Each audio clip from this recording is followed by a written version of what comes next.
Hello, Kyle here. If you've been watching my videos over the years, you may have noticed that from time to time I will dabble with these things, green screens. And if you've seen those videos, you know my results have not been particularly noteworthy or watchable. Green screen is one of those things you see a lot and you read about it and it seems easier than it actually is. And when you go to stores and look for green screens, you're looking at several $100s per screen, and that's for a rather small screen. And it just starts to look so expensive that the do-it-yourself route suddenly becomes very attractive.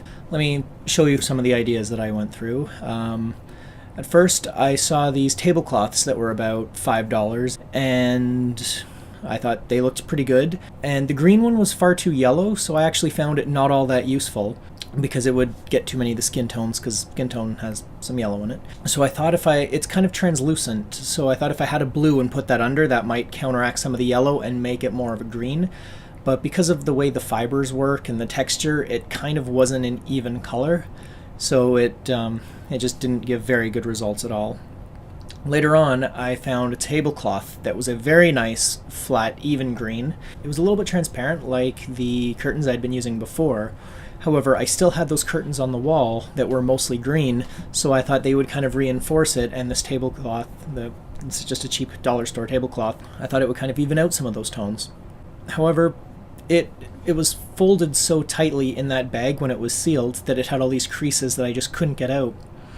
Eventually, I ended up taking a hairdryer to it on high and just blowing along all the seams, and that smoothed out half of them, but it also shrunk the plastic slightly and got rid of some of the tiny little micro texture that made it a matte finish, so it made it a smooth, incredibly glossy finish, and now lighting the damn thing became near impossible.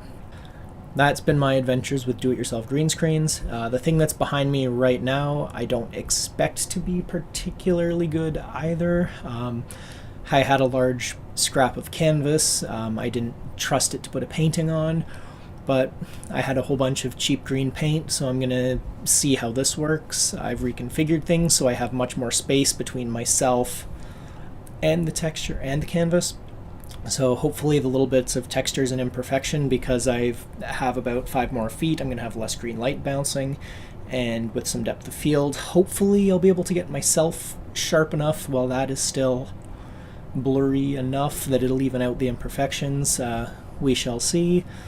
But yeah, so the do-it-yourself green screen route, proceed with caution, because it's not as easy as you think it'll be. Also, right now I only have 200-watt lights powering the whole thing, so it's not like I'm limited to this forever. At some point I will have a bunch of halogens firing up on the wall and ceiling to give incredibly soft light coming down, so hopefully I'll get some better results. This is ISO 800, so I'm going to have some grain and noise, so this I know won't be a perfect key, but this is just kind of a tester for me to see what I can accomplish, and mostly just letting you know about all the difficulties I've had with trying to key by doing it myself without putting a ton of effort into it. So this will hopefully give me some challenges and good info to get. So I don't know at the time of recording this, but you can clearly see how well or poorly this turned out. So that's do-it-yourself green screens. Should I just give up? Or is that all right? What do you think? Should I stick with just a casual background, or have fancy crap in the background behind me that's all moving and dynamic and that kind of stuff? Let me know. All right, thanks for watching, and subscribe and all that kind of crap. Comment, like, whatever.